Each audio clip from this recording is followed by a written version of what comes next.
history and just learn who Bejamneeeeen is. Man, I hope the mic picked that up well. I hope so too. That might be the cold open. You never know.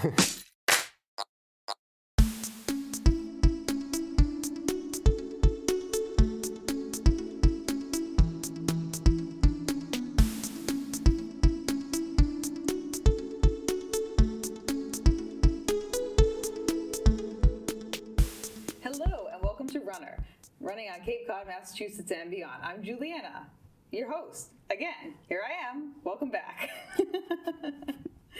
This week I have my friend and also ultramarathon runner and recent Cape Cod Marathon finisher, Mr. Ben. Tell me why did I forgot your last name? Well, there's a lot of mystery about how to pronounce it, to be honest. No. My brain just fully forgot your last name. That could very well be, but either way, there's a lot of mystery about how to pronounce it. That was actually a question I had for you because, again, as I was telling you a moment ago, I rewatched the video of you finishing the marathon multiple times, and I think I said Zamore. Zamore? Is it Zamore is how I would pronounce it. Okay. So Absolutely. But that's different than what my parents might choose, and it's different than what I might choose talking to a telemarketer over the phone. I mean, the telemarketer over a phone is a completely different scenario, you know. Sure. But that was actually a legitimate question I did have for you because I was like, did I pronounce his name wrong when I was announcing him at the finish line? Does that really actually matter? Because the real point was that I screamed, Bejamneeeeen! Yeah, that's absolutely true. I mean, as I was just saying to you, my one regret is not running over to give you a high five while you did it. I was so focused on the finish line that I didn't really tune into what was going on around me. Yeah, because someone may or may not have run some spicy miles a little bit earlier in the race. Yeah, no, I thank Cam for that. That was awesome. And his really nice bouncy hair. But before we get too far into that, Cam's bouncy hair. Cam's bouncy. For clarification. Cam's bouncy hair, not Ben's. But as you can tell, everyone, if you're watching on a visual medium, Ben does not have long, luscious hair. No. Cam, by other means, does have long, luscious hair at this point. It's the only way I can deal with the sweat is just keep it short. You know, make it easy to clean. It's kind of a good way to keep it, you know. But welcome, Ben. Excited to have you. Thanks for having me. It's good to be here. Yeah.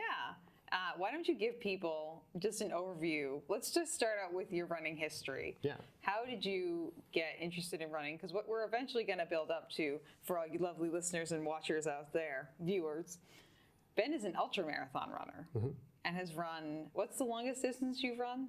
It's debatable. The satellites definitely got cut off by the mountain range, but it could have been 50 to 56 miles. Somewhere between. We'll give you the benefit of a doubt. We'll say 56. My GPS measured 62. Or we could say 62. There's no way that's accurate. We'll say somewhere between 55 and 60 miles. Yeah, I was out there for a long time in the woods. Yeah. It's really nice. Yeah, over like a 24-hour-ish period of time. This year it took me 2 hours longer. It was about 24 hours. I did it in a little, maybe half past 22 hours the first time. Oh, wow, that's pretty impressive. I mean, as someone who's the furthest they've ever run consecutively is just a regular marathon, you know, 26.2 miles. I've not ventured into that territory yet. Look, I mean, anybody who's ever warmed up for a marathon, as we'll all tell you, will qualify, is technically an ultramarathon runner. Yeah, I mean, I guess that's true. And I was thinking about this, and we've had this conversation before too, where if you run any major marathon, you end up walking somewhere between like 1 to 2 miles to the starting line, and then at least like another 1 to 2 miles afterwards. Yeah, I'm just walking my miles in the middle of the race. Yeah, that's all. Yeah, you know, sometimes you take a detour. Sometimes there's like a Dunkin' Donuts or like a nice little like sushi shop, or maybe there's like, I don't know, something you want to stop and look at, take a picture with. You know, the last time I took a detour was my high school graduation. I was so far at the back of the line that I was actually in town, like away from the stage. I went into a shop and bought a muffin and ate it on the way to the stage. You know, eating on the trail is half the battle. Yeah, it sounds like high school graduation really prepared you for being a trail runner. It was a delicious muffin. I'm glad to be here. You know, I'm having a great day. Taking a walk, eating some snackies. That's all it really comes down to. Yep. Snackies in the woods. Yep.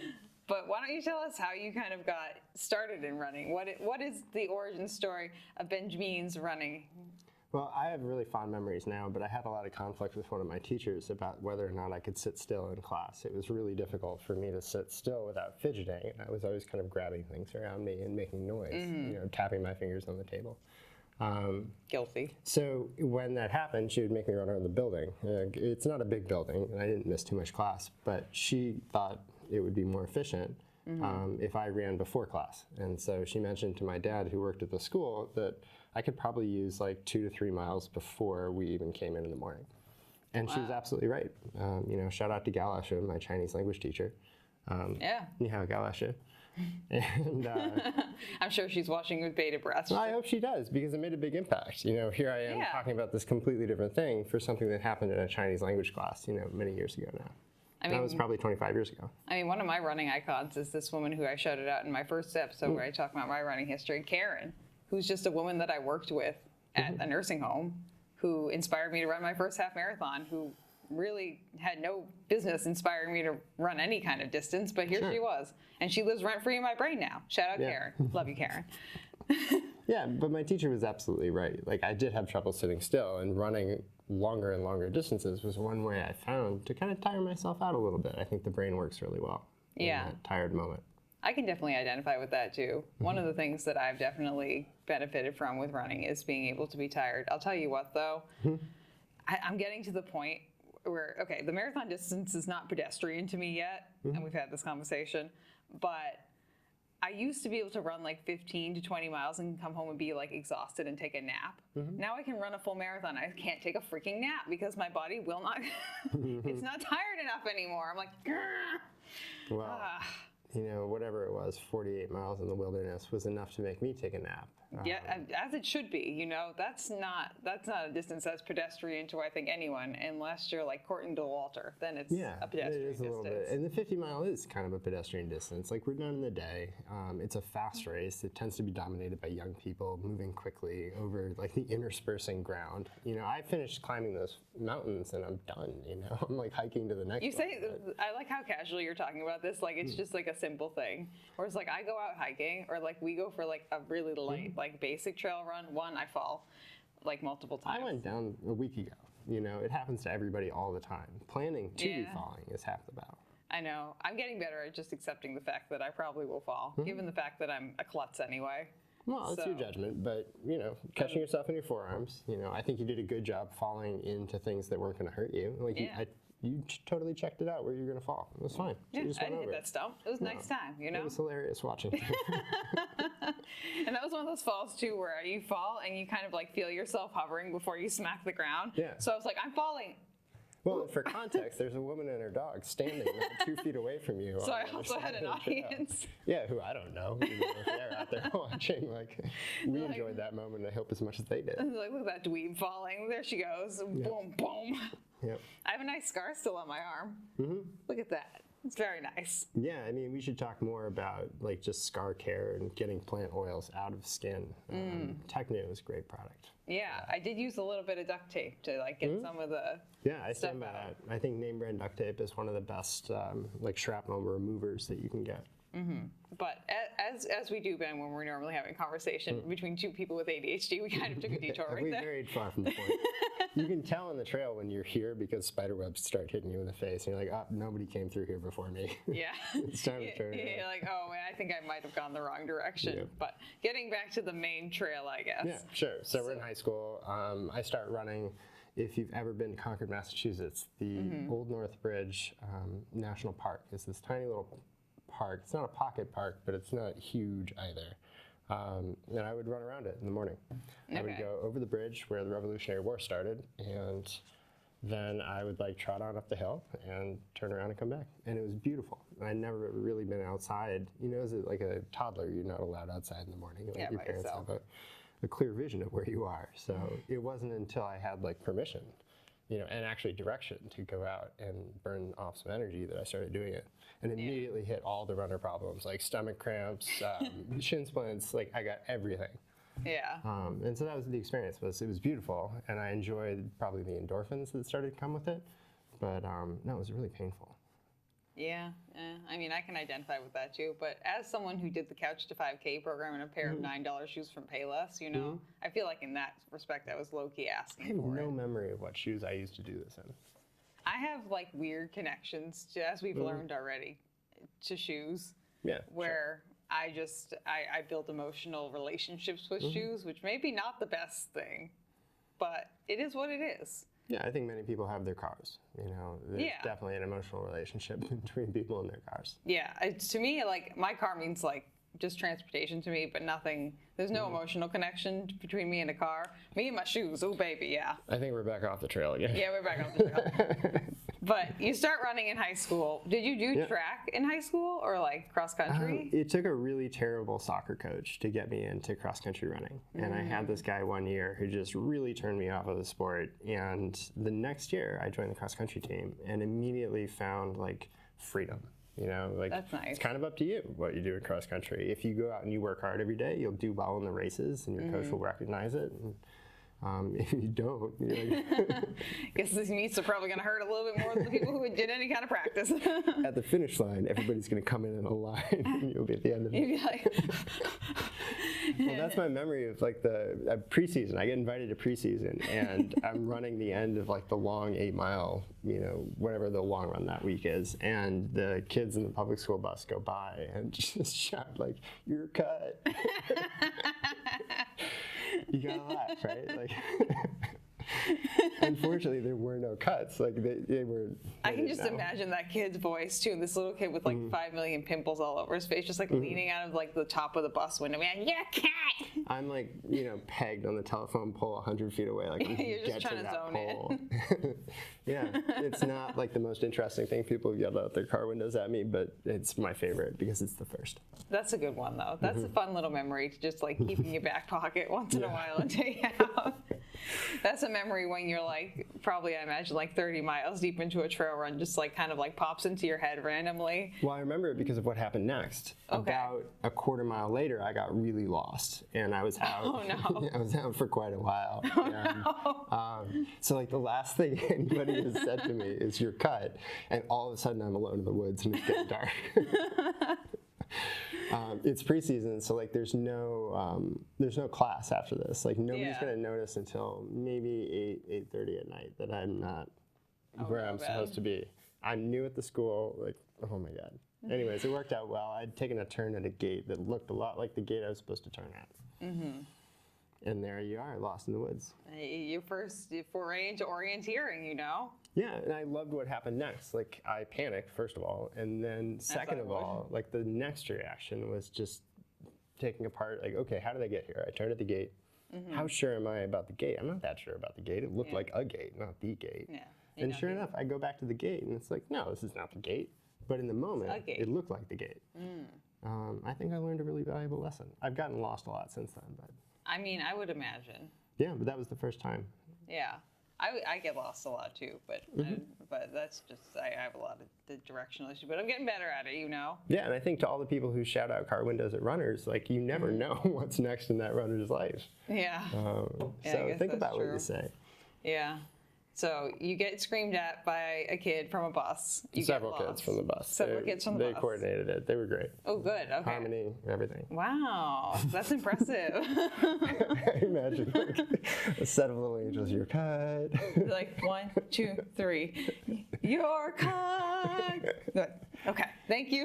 Anyway, the school had a great music program. Yeah, it sounds like it. Wow. The a cappella group was just like spot on. Yeah. So you meet the a cappella group. And so high school running is very much what you expect. Like I don't take it seriously. I don't know anything about nutrition. I'll eat like French fries and go to a meet. And so, you know, understandably, I don't perform particularly well. I mean, I feel like you've kind of come back around to the snackies and running. I've come full circle on food, particularly food while running, you know? Yeah. But in a 5K, you don't really need to. No. If you're eating in a 5K, you're just pulling a Michael Scott right there. That's all you're really doing. You're asking to be vomiting up Alfredo. That's really the long and short of that one. So when you went to college, did you do any kind of running or? No, I explicitly did not. Okay. I had social goals for college, and they did not include running. And Los Angeles, frankly, is not a place that. No, so I was just like, well, what's my life going to be if I completely ignore my health and wellness? And I just took a big 180-degree turn the other direction. I like your commitment to research and science, you know. I was having that will appear as a trend. Yeah. I was having this thought the other day. I can't remember what it was, but it was something where I was like, I wouldn't do this, but Ben would, because he would literally step outside and be like, for science. Yeah, I mean, I love that we get to fiddle with the dials, right? Yeah. Like, everything from what we're eating to, the exercises we're doing. And you can twist them. I think as I've aged, I twist them like less hard. Like it used to be like, okay, let's see what 11 is like. This thing goes up to 10, let's crank it up to 25. Yeah, as far as the dial will go. And then I would go halfway in between, Kind of like crank it all the way and maybe like try to push it a little bit further than it's supposed to go, and then push it back and see. You can see it geographically because I go from New England, where I've grown up, to Los Angeles, which is as far away as you can get. Yeah, pretty much. And then I go to St. Louis. Right in the middle. Yeah. 5 years in St. Louis. Yeah, you've been a lot of different places. St. Louis is where I started running again, and it's really the Forest Park area of the border between St. Louis City and St. Louis County. Okay. I would hop that border and go over into the city and go to the park, which is phenomenal. And even if you're only driving by, the Forest Park in St. Louis is like one of America's great landscapes. It's like treasure. It's appreciated by a lot of the people who live there, but like not nearly enough Americans see it. Okay, I'll put that on my bucket There's list. a free zoo. You can just walk in. There's a free art museum, again. You can walk in. There's a free natural history museum. You just walk in. Just walk in. Yeah, you can go to all three in the same day. I used to go back and forth between the zoo and the art museum. Like today I'll see some zebras, phenomenal. and then I'll see this painting of a canyon, and then I'll go back and then I'll see a lion, then I'll see this painting of people in Renaissance Europe. Well, as somebody with ADHD, you'll appreciate this, I think. That often the interactions of like getting tickets will totally throw the rhythm of an event. And what I appreciated most is I could put in headphones, listen to a single playlist, and literally walk into the art museum without talking to anyone, and walk around and see all my paintings. And then I could walk without talking to anyone and see all of my favorite animals. I appreciate that. It's that segmentation that kind of either like it makes or breaks you as someone with ADHD. Like either you're like your day is like you're like I will segment it into these parts, and you would like it segmented into those parts if possible. Or if someone throws in another segment, you're like, no. Well, and that's what got me into the running again, was that running around the different paths in the park were allowing me to build different thought processes, either with what I was reading and listening to on my headphones, or with what was going on in school. When I was in graduate school at that time. And you were a teacher before this, correct? No, after. Oh, after. What's your graduate degree in? Never claimed it. Oh, okay. Didn't stay long enough.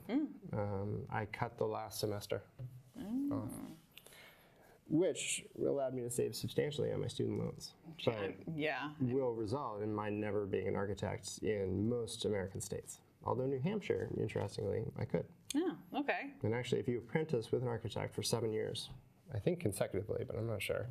I have no idea. Maybe you just need 7 total years, but in New Hampshire, that's enough. Okay.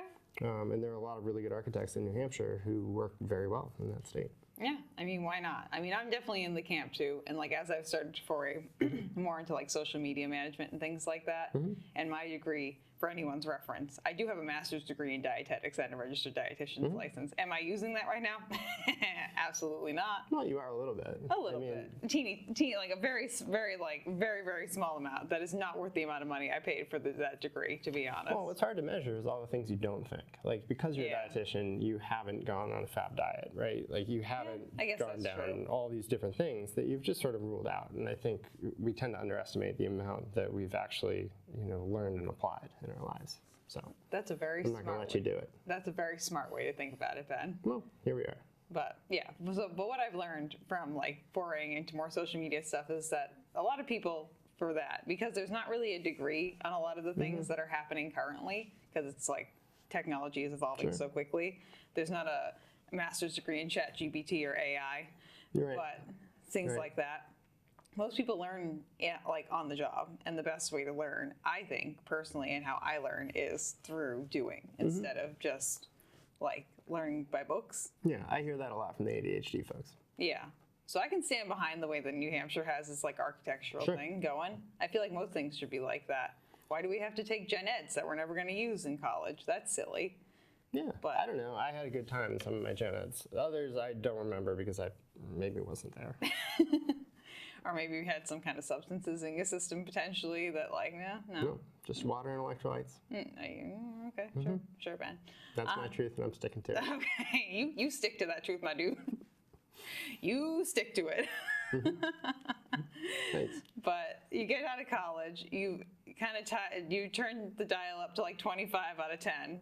We've decided maybe that's not the life we want to live long term. No, I experimented with that for years. I think I'm only really recently come to moderation, you know, like trying to navigate the mediums.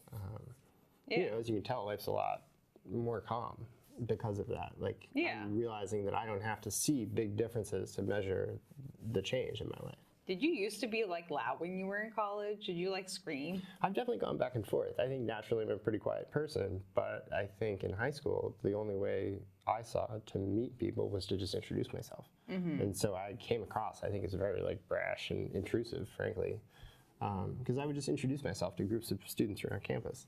I met the whole school in 3 months, but like, it's efficient, but like, did I give each interaction the quality of attention that I would like? Absolutely not. I don't know how I feel about that. Right. That's the kind of learning experience you have when you twist the dial all the way. And so I think there's a lot of benefit to being somewhere in the middle. Yeah. No. I feel like I've gone like the opposite journey where like I started out really quiet. And I've just really turned the dial, like I mean, all the way up. the way that you found Kurt in this building, I think is a good example of that. You walked around saying his name until he was made to appear. That's usually how I go and find people. I mean, you worked with me for long enough where like, I walk around like, Bejamneeeeen, Ben.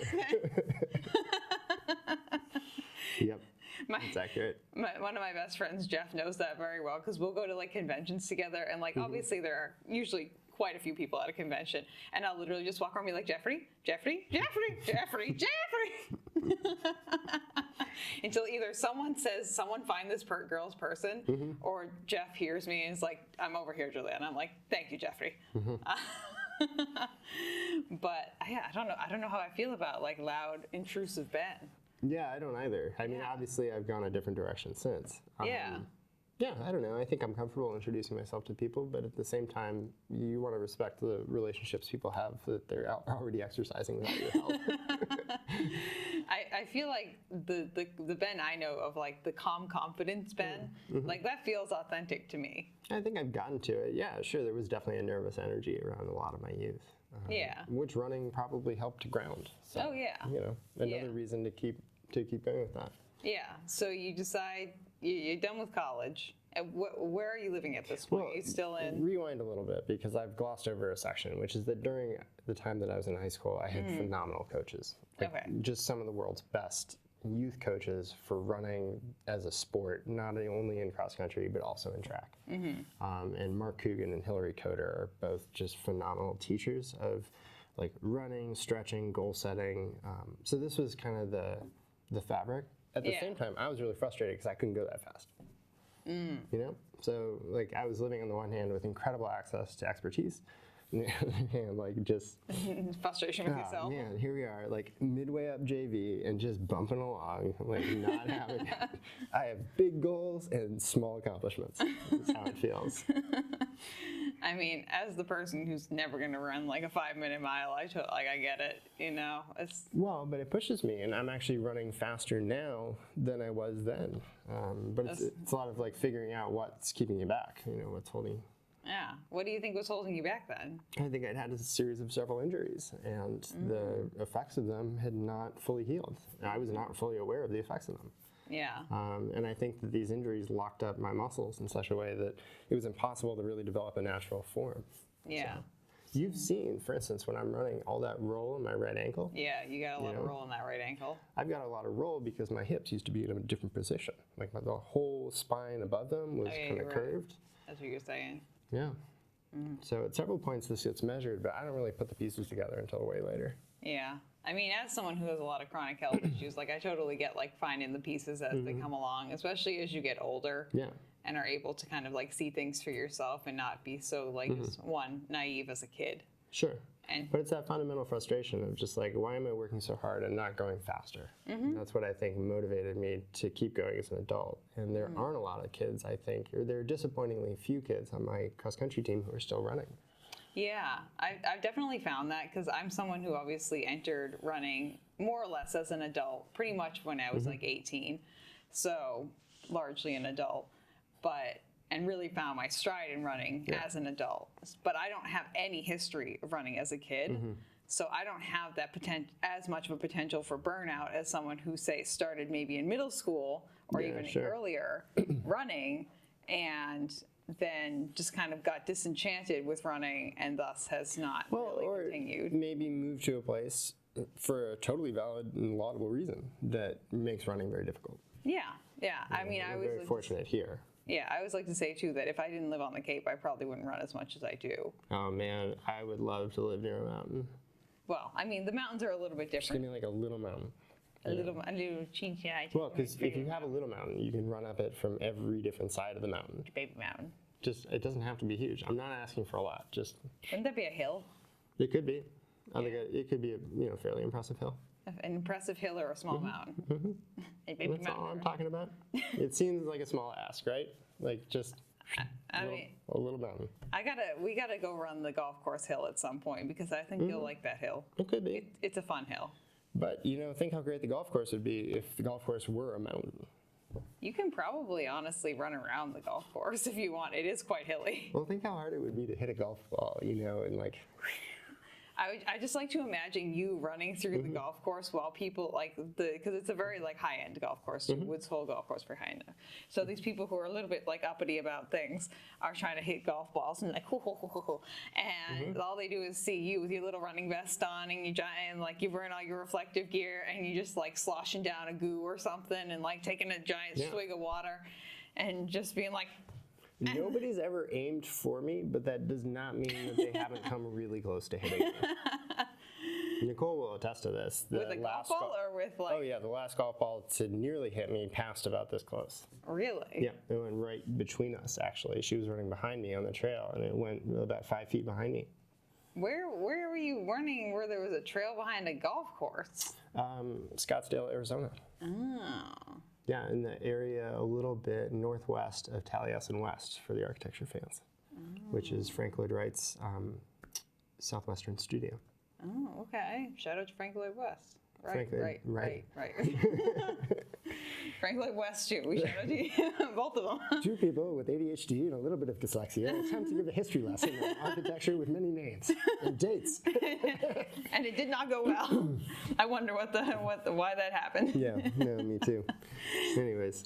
But okay, so we're running in high school. We're not running in college. Yep.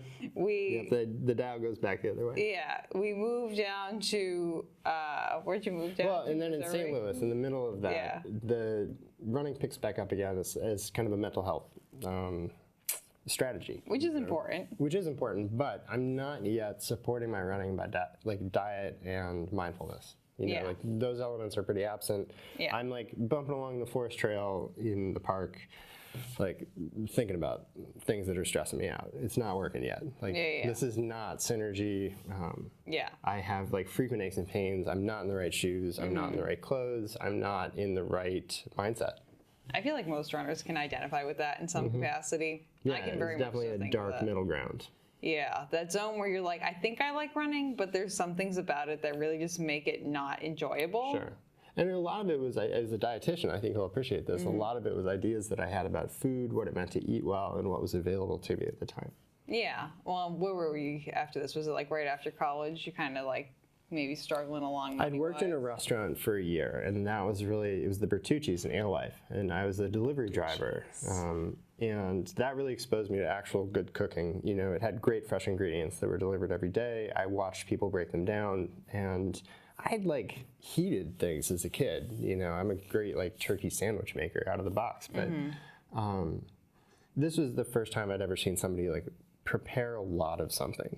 And it was really impressive. They did it all with a wood-fired oven, which is also super cool. And so I watched them for a year, and that got me really interested in food, and also aware that I knew absolutely nothing about food or how to cook it. I think, and this is where I think the dietitian knowledge that you alluded to me having as part of one. Right, would have precluded you from trying to make ketchup soup, which is something that I attempted. Ben. Oh no, no. I've done all the things. I've shattered glass. Ketchup you name soup? it. Well, it made a lot of sense if you look at the ingredients. You can just do tomato paste. Yeah, but ketchup is free at IKEA, so. Yeah, guess, yeah, sure, why not? You see what I mean? There were all sorts of things that I was doing in my life that were not supportive of running. So obviously the output was mediocre at best and not really goal-oriented. Yeah. So it also is wild to me that like, and no shade on the Bertucci's, but that like, and I totally get it. Like growing up in a family where like the only vegetables we really ate were like canned corn and like canned peas and things like that. Some frozen broccoli. Yeah. We didn't have that. Like once in a while my mom would make a salad, which was iceberg lettuce, white onion, and cucumber. Once in a while. So we never really had like any of that. And then like when I went to college, I actually started like cooking for myself too, as on top. That's what didn't happen for me. I didn't start cooking in college. I'll tell you what, I'm in the 1% of people who started cooking in college. Most people graduate college and in the one... I had less knowledge than I'd started with in food. Well, my favorite transition, just being someone who worked in the dining hall, was getting dietitian training more or less, getting my license and stuff, and then was working in the Framingham State Dining Hall where I went. My favorite transition was the people who like it was that 2 weeks of like graduating and then living at home, that like 2 week span where people were like, oh, the dining hall sucks, the dining hall's terrible, I can't believe they don't have pizza again. And then you go home and they're like, I'd like to make a cheese sandwich and I don't know how to do it. And I'm like, yeah. Don't complain about the dining hall when you literally the development of taste far exceeds the ability. Yeah, they're like, the food today is not 5 stars at the dining hall, and then they go home and they're like, I think I'm gonna make ketchup soup. At that point, you've eaten very few really good meals maybe in your life. You know, you don't yet have aspirations or like the ability to really buy ingredients or the knowledge to know what you're doing with them. This ketchup soup thing is really gonna like make me chuckle. I'm gonna think of it like randomly throughout the day. Well, it's gonna make me laugh real hard. Imagine you're on a fixed budget, right? And you only have a certain amount of money that you're gonna spend on food. And one of the flavors that like keeps me going in life is umami. You know, the sort of salty, almost sweet, soy sauce salty, taste. Savory. Right. Yeah. So imagine that you've failed to account for that in your budget, and you have now run out of like anything to do with that flavor. Like, there's nothing in the back of the cupboard. Like, there's food. You're not going to starve. Yeah. But there's nothing in the house. And you've been sitting there for about 2 days eating things which are salty and buttery because you have both of those things, but you haven't had umami. Yeah. And you start to look at that ketchup packet, and it starts to beckon. And and you start to wonder, you know, like, I don't know. This is a little like Campbell's soup. You didn't think like maybe I'll just put this on a sandwich or something like that, or like? No, because I really wanted like a substantial meal. No, I didn't know anything about goo, you know, which is, you know, kind of an alarming cross connection there. Honestly, yeah. And the fact that like for a little bit during COVID, people were using ketchup as a fuel source, which was wild to me. Which honestly, definitely got salt and a little bit of vinegar. I was gonna say, probably some vitamin C. It's not that far off the mark when it comes to like that kind of stuff. There's just some extra stuff in there that you probably just don't want to deal with your body breaking down in the process. Yeah. Well, so anyways, needless to say, I eat very differently now. And that time of like, you know, largely failure was also a time of great experimentation, and I think I exposed myself to a lot of different foods and food groups. Yeah. So you learn essentially how to at least kind of cook something. Yeah, there's some moments of brilliance. You know, microwave brownies and fish cooked with sesame seeds in toasters. That's pretty good. Yeah, well, I thank my mom for that one. The fish in the toaster or the microwave brownie? brownie? Yeah, just how to with the fish fillet, you know, like the olive oil, just cover it and flip it over, sesame seeds and a little more drizzle, toast it. Now you can always do the classic Girl Scout meal. You put everything in tinfoil and you shove it in the oven. That's always a good one. Yeah, well, I hadn't learned that one yet. Well, maybe you should have been a Girl Scout. You know, I was a Girl Scout for kindergarten through when I graduated high school. Learned a lot of skills there. That tinfoil one, that's a good one. Yeah, great vest. I remember the vest. I had multiple vests. And as you being the connoisseur of vests, I feel like I should be the connoisseur of vests when it comes to it now that I think about it. I was like, wow, I actually have worn quite a few vests in my time. Puffer vests, Girl Scout vests, so many vests. But you're kind of like, so you're learning about food and fueling a little bit better. Where did that take you from there once you kind of learned how to fuel yourself a little bit better than you had been? Well, you know, in the middle of that, I drop out of graduate school. Like suddenly takes over like all the things I was doing up until that point. Like if I'm going to do them, I'm going to do them in a different way. You know, I'm not going to have the degree. I'm not going to go straight forward and register as a licensed architect. Any involvement I want to have has to be through the business office, and we'll get back to that. But Why do you want to talk about why you dropped out of college? Yeah, I think it was a business decision, and it ceased to be good value for money. I didn't have a lot of confidence that the administration was going to get me to graduate. That they had thought through things to the point where I could arrange credits in a like economically efficient way in order to achieve a degree. And so I asked a lot of people for advice at that time, and one of them was a really successful architect who was doing exactly what I wanted to do. And he's like, you absolutely don't need the degree, because if you want to run a practice like this, the first thing you're going to do is hire your friends who are registered licensed architects. And so your expertise then needs to be in the business of architecture. Oh, okay. And I come back to that professionally later in life. To me, Ben, all the life experience you have makes it sound like you're like 75 years old. We're going to go through 2 other professions before we get there. Jesus Christ. The first one is teaching. Because what do you do? ADHD. Well, there's a little bit of that going on. You know, what do you do with like half of a degree? You know, you have to bank on the knowledge you acquired, and the only things you can really do is teach. And the only people who are really willing to listen to somebody who has half a degree are kids. So I went into teaching. Were you just teaching like general classroom, like everything? I taught STEAM. Our goal was to take, creative thinking in the 4-year-old set, and then over the course of elementary school, build that into, like a collaborative group experimental setting, like a lab. So the idea being that kids would use their imagination to think about the results of experiments, which they would perform throughout the course of the school day. And it could be anything from setting up a trail camera at recess to see what a squirrel eats. And they'd set out like several little treats. The answer, obviously, is the squirrel eats absolutely everything that's out there. I don't know why anyone would think the answer would be anything else. I've got a lot of documentary evidence that it just goes one by one. I mean, anyone who's ever lived literally anywhere where there are squirrels, you can definitely attest to the fact that the squirrel will eat anything in its path. Right, but I love that these kids approach me to ask the question. And my job was to arm them with the technology to answer their questions in order to teach them that you can. Kind of give them the skill set and also the tools to be like, hey, you could answer that question for yourself. Yep, absolutely. COVID interrupts all of that. Our plan is to do this over 5 years. We're going to produce a book with it. We have this strategic new direction for the school. It's going to revitalize our student body, and then COVID really hits that administration, like a wall. And rather than choosing to be outside, they choose to be inside. I could have gone on as a first grade teacher, but it would have been a very different program. I was running a 110-person outdoor program at one point, and then I would have been inside all day. And that's what really flips it for me. So I quit, unfortunately, very late in the summer, and go to work on a farm.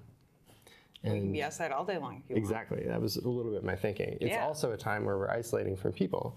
And so all of a sudden I'm surrounded by animals. And I think that probably had a big supportive role in getting me through that pandemic. You know, there's nothing wrong with having a cow who's your best friend. Even if they occasionally cause a problem. And shout out to Rhubarb here, because Rhubarb at Crooked Creek Farm taught me that lesson. Is Rhubarb a cow? Rhubarb is a cow, a particularly independently minded cow who I befriended on day one. Yeah, and she then proceeded to, at several points, abuse that friendship. There was a lot of, I think, care and tenderness on her part, but then also some serious, flagrant, shirking of the rules of cows, shall we say? Staying inside the fence, for instance. So I look back and she's, just taken off running into the fresh grass. And now I have to convince 35 dairy cows that actually they don't want to eat this incredible fresh grass. And they were standing there being like, you guys want to follow me.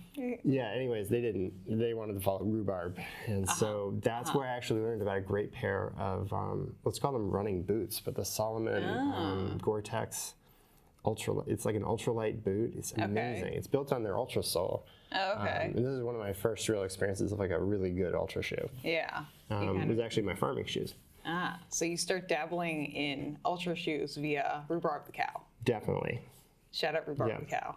Yeah, and well, it's that kind of like you have like one little.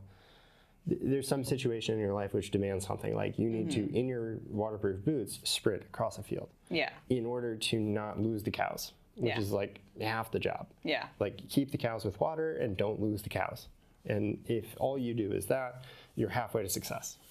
I mean, that sounds fair. Well, anyways, I was on my way to not doing one of those things, and those boots really got me out of that bind. Yeah, so that's something that kind of one of those core memories that lives rent free. Yeah, good gear can really enable you to like change the course of events rapidly. Yeah, yeah, and now you're a big Solomon fan. Yeah, definitely, absolutely. So that kind of started your relationship with Solomon and utilizing those shoes.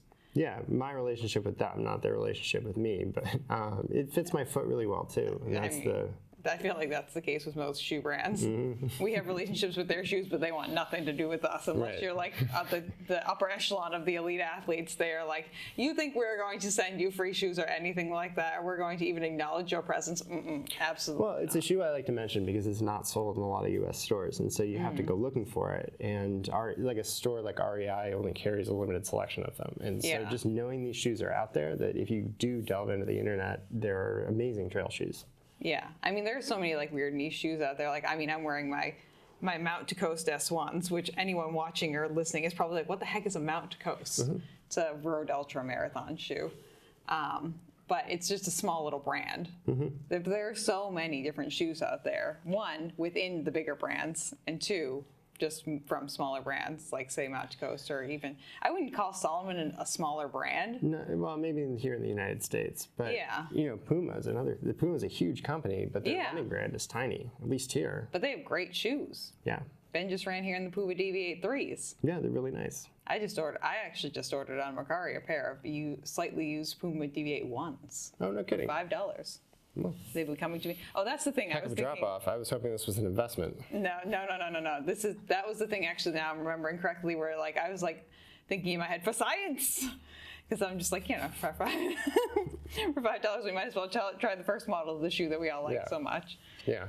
So give it a go. I ran in the 2 this morning when I was running with Finn, and I looked on the underneath when I was about to put them on, and there are acorns in both of the foam cutouts. Yeah, and I just thought, you know, good, because if I have an acorn there, I can't have a rock. So there you go. I'm just going to leave the acorns in. That's a good way to stop rocks from getting caught in there. That's, you know, so like there are all these little realizations that pile up, and it's like when you become an ultra runner, it's like you appreciate being an ultra runner at moments when you've picked up your carbon shoe and there's an acorn in the bottom, and you leave the acorn because you've thought about it, and like the acorn's not the problem. Yeah, it's not doing anything bad. No. No, it's going to stop a rock from getting caught in there. You'd much rather have an acorn in there than a rock. I think if the shoes came with acorns. No, this is the pitch you're going to have to make to Puma by yourself. I will not stand behind you on this one. Can you imagine oak trees start growing in the basement? Like the unbought shoes. Only around the Puma section. Only around the Pumas. They're like, well, it's like people whose gutters start sprouting trees. You know? That would actually be pretty hilarious. Yeah. I vote that happens. Yeah, well, the apparel industry is massive, and you know, they are looking for green solutions. So there you go. 10% of their shoe is spandex, and 5% is an acorn. It's a legitimate. Is like made out of it? No, it's just straight up an acorn that we shoved in there. Yep, that's from an oak tree. Yeah. Bob the oak tree. It's carbon capture. It's all the things. Yeah, they can put like 100% renewable energy on that bad boy right there. Yeah, it probably begins to pay for itself. It's the kind of investment I like to make. I'm here for it, you know. What I don't understand is how you tore through the rubber on your TVA2s so quickly. You know? Oh yeah, I like you shredded your Nova Blast this morning, and not just this morning. Those only have like 100 miles on them. That's insane. Yeah. I mean, huge shout out to the Magic Speed 3. Wow, what a workhorse of a shoe. Is it still surviving? Yeah, it's still got over, and it's got like almost 250 miles on it. Yeah, that's how much my Deviate2s now have. Yeah. The acorn's less, maybe about 10. Yeah. I might have to replace them. You can replace your shoes like every like 300 to 500 miles. The acorn probably every like 50 miles, maybe. Yeah, that's how we'll sell them. If we're being generous about it. But you know, you can just get it as the acorn, free replacement on the acorn. I'm going to make some squirrels a day. Actually, 2 squirrels, maybe. Yeah. We'll see. You know, I think the nice thing is that once you're done with the acorn, it's cracked and you can just give it to the squirrel and the squirrel has a nice little snacky. Right, right. So as opposed to my shoes, which my dog eats. Yeah. Finn likes snackies too. Also acorns. Finn is Ben's dog. But, okay, so where were we before we... Well, we've taken it up through graduate school, and I'm trying to highlight the role that running has had as like a mental health stabilizer. Yeah. Up until this point, I've been limiting myself by diet and running for mental health because I feel pretty good after I run. Yeah. That's the correlation I've noticed up until now. Okay, and so we're up in New Hampshire. Well, and school's basically just been canceled, and I'm now working on a farm. And I'm not running very much right now, but I am hiking like 14 miles a day to get the cows around. And then there's also just like a lot of physical, milking itself is like an upper body action. You get your shoulders up, and I can only imagine. right. So I'm basically going through like a MMA course, right? Like every night I go and do MMA in a submarine, and all around me are Volkswagens, and the Volkswagens have ideas of their own, and I have to dodge the Volkswagens while doing the MMA to the hoses, and then it's cold. Like increasingly, it starts to get really cold. So I get really interested in like layering my gloves, layering my socks. Like how can I be warmer in the course of my day? This is where Juliana starts to think, wow, Ben is such an ultramarathoner. I feel like one of the key things in my head that kind of separates regular marathon runners from ultramarathoners is the level of scrappiness and the level of ingenuity, we shall say, when it comes to your gear / like what you will utilize something for. Sure. Insoles are probably a good example. I rip the insoles out of everything. Yeah, which is absolutely deviated 2s, I do wild. not have the original insoles in. Wild. Absolutely wild to me that you'd be switching up these insoles the way that you do. The Nova Blast was not for me, but I think the insole that comes with it is phenomenal at kind of providing a very nice firm cushion over what is to me a very like a protrusive grid, where that fabric runs over the plate in the DV2. Yeah. Like I get sand stuck in there, I get the shape of it itself was beginning to impress through into the top side of the factory made insole. Yeah. So I checked that and put the Nova Blast one in there, and it feels phenomenal. Well, it's not just water. Now I mix things into the water. I drink very little actual water. Yeah, which is funny now thinking about like your last ultramarathon, how you described to me is you like starfishing out, which is like not funny in the moment, but kind of funny after the fact. It was kind of funny in the moment, but nobody was around to see it. Yeah, I mean, I feel like that's one. You're referring to the moment in the race in Pittsfield, the free to run 50 mile, when coming down the hill from like lap 2 maybe, I start to experience like real severe muscle spasms in the back of my body. I lock up and like grab a tree to keep from going down. Yeah, just like that. Oh, I've had that happen to me before too. Exactly. That's what happened to me at the Chicago Marathon, where I was like, oh boy, did I ever look like Captain Hook peg-legging my way down the finish line? Well, that's one thing I appreciate about running in the woods. It's like nobody sees it happen; they just find you on the ground. And fortunately, that didn't happen in that race. But I think that was maybe not liquid so much as salt. So. Yeah. So now we're gonna be raw dogging those noons, right? You and I had talked about it, and I'd even gone into that race with a plan to eat a noon at some point, and it just didn't happen. Yeah, for anyone who's watching or listening, noons are those little round hydration tabs that you drop into your water, and they kind of effervescent out and bubble out. But we just like to chuck them into the corner of our mouths and just kind of suck on those bad boys. Yeah, like one day Juliana turns to me and says, like, you can eat that. And so I don't put it in the bottle, and I just put it in my mouth, and it goes off like Pop Rocks. Yeah.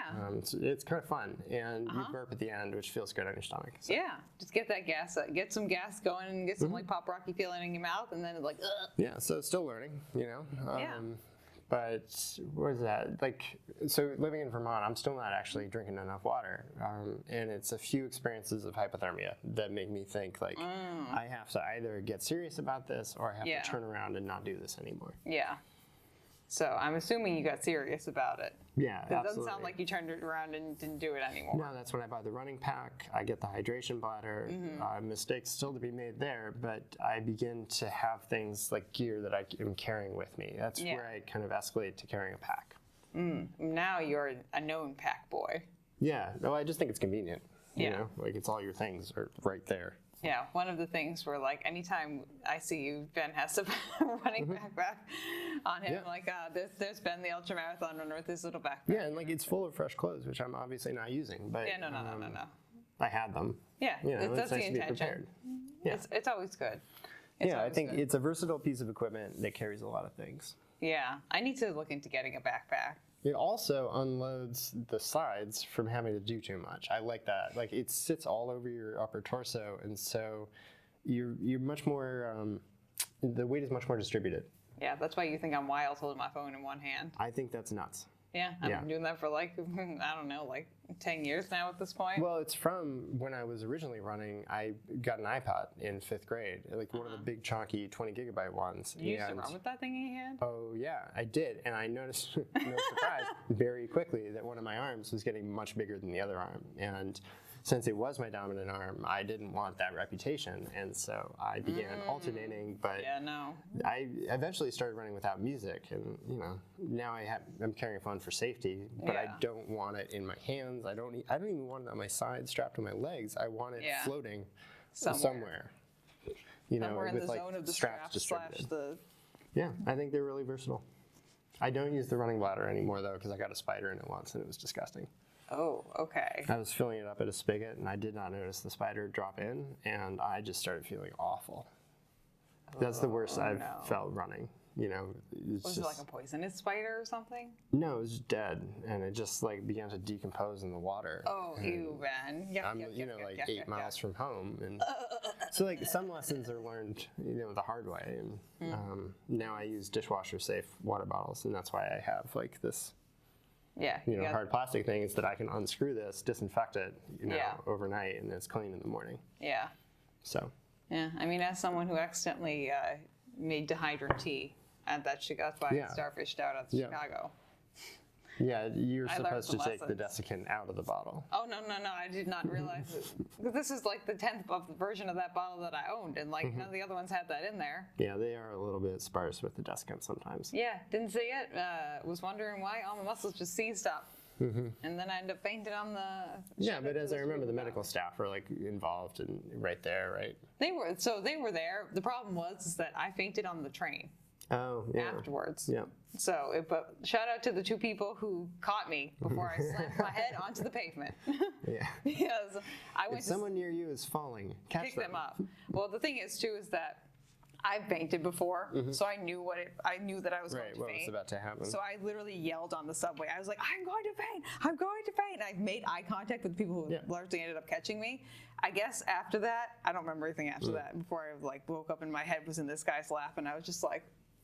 But apparently, I stood up. I went to exit the train and then proceeded to faint forward onto the cement barrier thing right there, the platform. Yeah, public transit, it'll get you. Yeah, and luckily someone caught me, and I said, "Thank you, good sir. I do not have a concussion and a broken skull." Yeah. So that was a fun time, but it's a learning process, Yeah, I mean, you just hope that you make the mistakes in a comfortable enough environment that you don't break something or hurt something. Yeah, I mean, I'm in the mind of like, I feel like with you two, we're like, I'd rather eat shit on a training run than in front of people at a race if I can avoid it, Oh, I went down hard a couple times in cross country. Where like people were around, and you show up with like bruises or bleeding on the finish line, and it's just not a good look. It's like, oh no, something happened to Ben, and everyone's mom's like, oh no, does Ben need help? Can I get him a Band-Aid? And then you're like, leave me alone, mom. Yeah, I think I was bad at asking for help, particularly from adults. And I think there were a lot of times where I cleaned it up myself and bandaged it, where maybe I should have sought Just medical asked for help. attention. But I feel like, one, at a baseline, men or male identifying people, generally speaking, are a little bit worse at asking for help than our female. Yeah, look, I can't friends. buck that trend. Yeah, it's just like at least 8 out of 10 male identifying people worse than asking for help with their female identifying friends. But you can be an exception to the rule, but it doesn't sound like you were or are, Ben. But that's okay. No, I was You not. learn things. I'm very much someone who, if you tell me about something that it will be a consequence of an action, I will definitely do it. Yeah, for science. Exactly. So we know. Yeah, you have to figure it out. You have a very analytical brain of just Yeah. like figuring What you told me things was out. your testable hypothesis, and what I did was test it. Yeah, and That's how then it you looks just to come me. back with data. Right. Good And data. Yeah, you can have, and maybe you have to try it again to get more data. Of course. So That's the best data. Yeah, data that you've proven over and over again that this method does not work, and you have 5 scientific studies to prove it. That was not the correct course of action. Yeah, I think I've had a lot of those moments. Like everybody, I think, tries putting salt in their water bottle because they think they're supposed to drink their salts while they're exercising, and immediately you just produce this really bad acid in your stomach. Yeah. But what we mean is like a pH balanced tablet, like a Noon or a Goo tablet, to dissolve in the bottle. So I started doing a lot more of that. I started playing with electrolytes. Also, living in Vermont, you're able to eat really well. There's just amazing food all around, and there's amazing yogurts and cheeses and kind of higher calorie items that maybe aren't sold that, like, it's very difficult to transport a cheese and then sell it effectively. Yeah, How do you find your market? Yeah, you but get if these like you live higher right fat there, items that are more, they're just better. They taste better. Yeah, well, I tootle by the dairy farm and, exercise my employee discount. And I've always tried to have like a employee discount somewhere in my basic needs. If it's food, I want to be working in a restaurant or like for a farm. If it's clothing, I want to be working for a place like the Runnahs where I get great gear. Discounts on shoes, not a bad idea. And architecture too is absolutely shelter. So there you've got food, clothing, and shelter, and I would love a discount on all 3. That's my dream. Maybe someday we'll make that dream come true, Ben. Maybe, you got one piece at a time. You got the shoes and the clothes going on now. That's right. We'll see if we can find a food one. I might be working with the Farm and Family people coming up soon, so Yeah, sounds great. I'd love to sign up for a CSA here in town. I think they have a CSA. We can ask Kurt. He actually worked with them extensively. He's the one who connected me with them. Well, fantastic. I'm glad we found him today. Yeah, he'll know all about the CSA. He actually gets a meat CSA that he was telling me about the other day. So he could tell you about that too. Support local family organizations, friends. Well, yeah, so I start eating well by accident. It happens to me. I don't seek it out with like any particular knowledge, but all of a sudden I'm eating this amazing food and totally like living alone. I'm doing yoga for 2 hours every morning. Like there is nobody around. It sounds like a nice time. Yeah, I think up until that point, as a teacher, like the students were first or the students' parents were second. And so there were all these other people I was answering to and all these other wants and needs that I had to meet or I felt like I had to meet. Yeah. And so COVID just shut all that down. And it's like, no, you're going to hang out by yourself. And my only child brain went like, finally. Yeah. The relief you didn't know that you like you knew something was off and you wanted something, but you couldn't exactly pinpoint it. But then once it showed up directly in front of you, you were like, no, this is exactly what I wanted. It was that. And I was just fortunately really well placed in this very desolate part of Vermont to like sit and observe the seasons. And just be by yourself, have a nice cheese, go for a nice run, say hello to the cows. And I start having some really nice runs. Some really nice runs. Yeah. And so I'm up in the marathon distance, like bouncing around these mountains and just getting lost in the woods, and I'm having a great time. And you just do this by yourself. Yeah, I don't do any of the things right. I don't tell anyone where I'm going. I don't have a first aid kit. I don't have I do start carrying a cell phone, but I'm just like not doing it well. I'm sure the reception in the spots where you're running probably is not the best. That's what kills me is the reception is fantastic. The Taconic Crest Trail is like a cell phone dream. Really? You are hit by excellent cell phone signals from both sides. You have 4 bars the whole time. No way. You cannot get lost in the woods on the Taconic Crest Trail. Wow. Okay. Without finding some really friendly people who would like to sell you some yogurt or some cheese. Oh, okay, yeah. So you have like built-in snackies? There are snacks in every direction. Like the first thing you will hit in any direction is like a snack. Cheese shop or something? Yeah. Or like a family farm producing milk for maybe one of the large buyers on the New York side. There's a lot of Chobani up there. On the Vermont side, it tends to be like, small family. The Vermont label has a lot of value. Oh yeah, like Vermont cheese. Yeah, absolutely. There's definitely a marketing component. And there's just really good products too. I mean, if you can get like local stuff, I feel like your whole like food journey kind of speaks to what my one of my thoughts as a dietitian is that your environment is extremely indicative of how you eat. Yeah. And the way that you change how you eat isn't necessarily by what you actually choose throughout the day. Yeah. It's changing your environment. Sure. And like the environment of how you like move your body and exercise and just like the general vibe around that in the place where you are. And 2, what food is easily available and accessible to you. That's a huge piece. Easily available. And accessible, Yeah, that's the thing too. Like if you live on a suburb where there's a McDonald's in like a quarter of a mile in every direction, but then there's a farmer's market that is half a mile away from you, you're just going to go to most people will just go to the McDonald's because there's like 5 of them, and then you could go to the farmer's market, but you have to walk a little bit further. So why are you going to do that? Yeah. No, it actually was more convenient there with less. Like the farm store, for instance, is open 24 hours a day, and you self-checkout. So, like, if it's 3 in the morning and you need food, you can just go there and buy it. You don't have to like wait until a shop's open in the morning. That's kind of nice. It's fantastic, you know. So there's a lot of like convenience to life, and it made it very easy to run and to do it well. Yeah. Plus, there are a lot of hills, so you get to work out. I'm a big fan of hills. Yeah. I think they're the best place to do work. You know, like actual grinding, make yourself better work. Yeah, I will say, just having run Clarence Zamore, I was running my last marathon. Like I like hills. Like I got to the end of that marathon, and the last yeah, it's interesting to go up and down. Yeah, I find it, and I find it more painful to honestly run flat than I do to. Davisville was definitely the most painful part of the Cape Cod Marathon for me. Like as somebody with ADHD, as somebody who loves to run and who does not love to run on roads all the time. Yeah. Davisville was where I felt it most. A flat out and back. Yeah, it was interesting to see the leaders go past, going the other direction. Yeah. I'm glad I got to see that, but like. If I could mentally fast forward through that portion of the race, that would be it. Everything else was nice though. Yeah, the year I ran the Chowder Challenge, I don't know how familiar you are with the roads in Falmouth quite yet. I don't know if you've made it out. You probably haven't then. Okay. So if you go a little bit further down past Davisville, you're going to hit, I believe it's, people in Falmouth come for me, I guess. Menahut.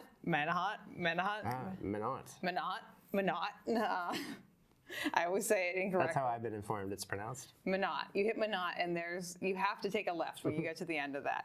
If you head all the way down to the end of that, you're going to hit Kenyan's Market. Sorry. That used to be the year I did the Chowder Challenge. That was part of it, and that's further down the street than David. That's a solid like 4 miles of the course. It's the longness and the straightness, and the monotony of the curb and the road surface that just. So I had a lot of time to think about my tsunami thriller. That's what I was thinking about during that. Oh yeah, the one that I'm going to be filming. Yep. And that you and Nicole are going to be starring in? Yeah, I mean, I'll just tell the audience now, like it's a low-budget tsunami thriller. So I was struck waiting in traffic the other day by the ease with which we could CGI out around the trees. You know, as you film, particularly by Stop and Shop, like there's a lot of low-lying foliage. And I started to think like, well, what if instead of the sky, what I saw was a wave? You know, what's the conversation that Nicole and I would be having right now if there were a wave of unknown proportion, you know, coming quickly to hit the Cape? And then, what choices would I make, you know? Yeah, and thus is there a name for the tsunami thriller film yet? No, I don't have one. Okay.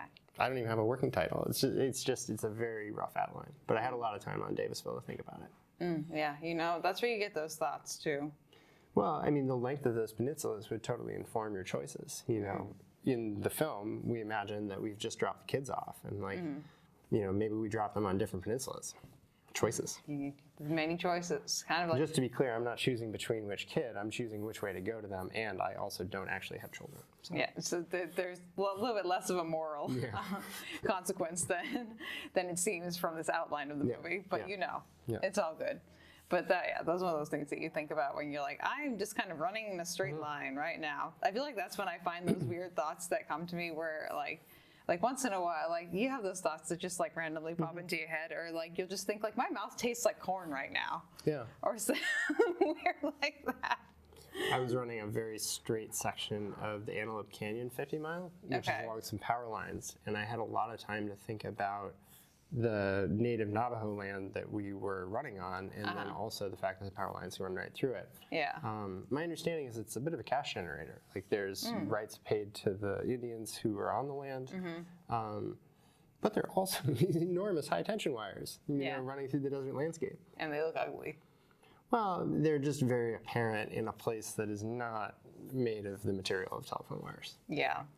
It's more like natural beauty than it is Yeah, so beauty. I felt like the course was very specific. It gave you a lot of time to kind of meditate on man's interaction with nature and what we leave behind and who we negotiate with to do it and what the outcome is. Interestingly enough, one of the signs was switched around that point in the race, and I always kind of wonder, like, how do they feel about my being here? I guess that person didn't feel that good. That person was not They wanna feeling be it over today. there. He was like, we sent them off in the wrong direction. Yeah, I Goodbye. mean, obviously I don't know who did it, but we all followed the footprints. Like, it was totally apparent that the arrow was pointing the wrong way. Yeah. But, you know. Could have been a fellow person on the course, too, of like, hee. Yeah, so we that's like to think possibly of the other runners, but you never know. That's what I like about the longer runs, is you get in your head about what's going on around you, and I think that's where the deep truths kind of start to reveal themselves. Yeah, I mean, I'm definitely of the camp of where I have had a lot, like I've worked through a lot of shit through running. Right, and during the action of running. Yeah, when I've been out running. I mean, even the last like couple of weeks, I've just like worked through a lot of things mentally where I'm just like, oh, okay, where I have like little revelations. They don't have to be anything like mind-blowingly big. I'm not going to solve world hunger or anything over here. But if I have like an interpersonal problem that I would like to like process through it's my great head. for the interpersonal problems. Yeah. Or just kind of like, I'm very much so a person who I like to know why people are doing things. And I'm Right, and when you can't predict that, it's nerve-wracking. Yeah, there are certain people I know who I'm just like, I can't relax around them because I never know which version of them I'm going to get. So Oh, I'm sure. like, Yeah. but you know, that's a Juliana problem and a no one else problem. No, I think we all have that issue. Like, there are all people in our lives that we don't know how to act around. Yeah. I mean, like I stand by the fact that it's childhood that fucks you over, and fucks you up. But like, you know what? That's just kind of Well, it's what happened before. Yeah. You know, it could be that there are some very messed up things which are going to happen in a little bit, but we already know about the childhood. Yeah, that's the things that put you. All the things that have happened before were what have put you in where you are now. And so some of them are largely consequential. Some of them are smallly consequential. Sometimes you just got to like figure out what the path was that got you here. So in Vermont, I started pushing things further and further. And gradually, I started to come up against these injuries. I noticed one day that I'm only going downhill one way. I'm leading with my right foot every single time. Like, not a little bit, and when it's convenient, Like it's a like lot. all the time. Yeah. I'm only leading with my right foot. okay. So I started to get really curious about that. Yeah. And then I have this ultra attempt where I map out from the north end of the Taconic Crest Trail. I'm going to run all the way down to Pittsfield, the south end of this trail. How far is that? It's going to be 50 miles because I'm going to do about 18 miles of loops in the mountains around my house. Oh, So okay. I planned it. There's a 37.5 mile run down the mountain range, and I'm excited to do that, but I also want it to be a 50-mile run. Yeah. So I'm adding the 18 miles to make it good and plenty to make the whole distance that. Okay. You know, I pack food, I have a pack, I'm not just messing around, but it is self-supported. So I do laps by my house and like refuel one final time, and then I go and I almost make it. I make it to like 44.5. Oh wow. And then I bail before the last little mountain range. Why'd you bail? I was running out of daylight, and that freaked me out. I also had a ride, which I'd prearranged, and the ride had a very specific time limit on, like, the person had made an offer to pick me up, but like only up until a certain point. Okay. So it's like, I can run all the way and like figure it out on the other end, or I can call it, you know, call this a learning experience, didn't achieve my goal. Yeah. Just kind of figure out what's the lesser of two evils right there. Anyways, I chose to bail, and it made me really curious about what would happen if I actually ran the whole 50 miles. Yeah. Which you've done now. Right, but only after working for a year in architecture, living in Boston, struggling to find time to run around a corporate job. You know, Yeah. like I worked for a year for an architecture firm in the South End, running business analysis for them. And it was very much a desk job. I was in Microsoft Excel every day. I was answering math problems. That's such a hard turn from living on a farm up in Vermont Yeah. to going to Boston to work a desk job. Yep. What was the reason for that? A friend came up and asked me to do it. And so I came down and pitched his boss on like what I would do for a year in his company. And then we did it. Yeah. Just knowing you now, Ben. Well, it's teaching continued. You know, it's very much like, okay, so it's a successful company, right? And they have a need to improve their business systems so that they can spend less time trying to communicate and miscommunicating with each other. So coming in, figuring out what the systems of communication need to be, and then teaching everybody how to communicate or when to communicate or what to communicate about to make it a really efficient, well-moving, well-oiled machine. I feel like the analytics side of that job fit you perfectly, but the desk part of it. That was easily the hardest part, was sitting still at a desk from, we had very specific hours, and I had to be there at 8:30 in the morning, which I, frankly, between us, never made. Also between us, Ben, not surprised. Yeah, no, it just was never going to be my thing. Which, I was there by like 9, but anyways. As the person who is like, I know myself extremely well at this point. I'm 5 minutes late to literally everything. Corporate structure was hard, and the relative physical monotony of going, it was an intellectually breathtaking job, and I'm really lucky to have done it, but physically it was disastrous for my health. And so leading that job, as you're experiencing now, you have a lot more time to think and also to run. So that's where I had 2 beers and signed up for the Dicker Johnson. Which I feel like is the beginning of the modern ultra running era in my life. Yeah, I feel like this is the Ben that I've been introduced to. Yeah, is like a variation on this guy who is sitting at his desk in Cambridge outside Harvard Square and thinking to himself like, oh, this is a race near my house. I should just sign up, click submit, and then scroll down the page to the elevation profile. I'm like, oh. It's going to be a different couple months than I thought. Yeah, the same person who signed up and ran the Cape Cod Marathon in the week of was like, I should look at the course. Well, you made a very helpful course video, and so actually I feel like I learned the most through that. Honestly, most people, it was funny because I had a lot of interactions because Kathy obviously came on this podcast, and Cape Cod Marathon, as you will attest, very flat. Comparatively speaking to any other marathon out there, especially an ultramarathon. That said, I underestimated the hills, and I want to go on the record about that. Well, I will say, so a lot of people said, thank God I watched that course video because there are rolling hills between Surf Drive and Knobska Lighthouse. Oh, yeah. And a lot of people, that's where I was running with Cam. Yes, and a lot of people also don't realize that, yes, there is the Falmouth Heights Hill, which if you're running the Falmouth Road Race, because you're running it from Knobska towards Falmouth Heights, you take the Church Hill down. They don't realize, if you take that bad boy up, oh, it's steep. That's what got me. That's what got me coming back. I definitely walked from there. Yeah. And I was just fortunate that I'd already banked enough miles with Cam that it averaged out to an okay time I was happy with. Yeah, the year I did the Chowder Challenge, we moved things around on the course a couple of times the last 5 years. That used to be around mile 20. And so you'd hit the Falmouth Heights Hill twice, and then you'd come back and just to keep you honest, you'd hit the Church Hill around mile 20. Yeah, it kept me honest. But I was running in some very nice shoes. Courtesy of someone named Byron at Puma. Yes, Byron. Yeah, he's also the Brooks rep too. Shout out Byron. Oh, interesting. Yeah, thank you very much for the shoes. Yeah, saw him in the coffee line. Surprised me. Didn't recognize him. He's like, he recognized me. I didn't recognize him. Yeah, the Puma Fast Star was a lot of fun, particularly when Cam and I were going fast. And that's one of those reasons I don't mind. It was a terrible idea to run 6:40s or whatever in the first in the middle half of marathon. Objectively, bad idea. But a great memory that I will treasure forever.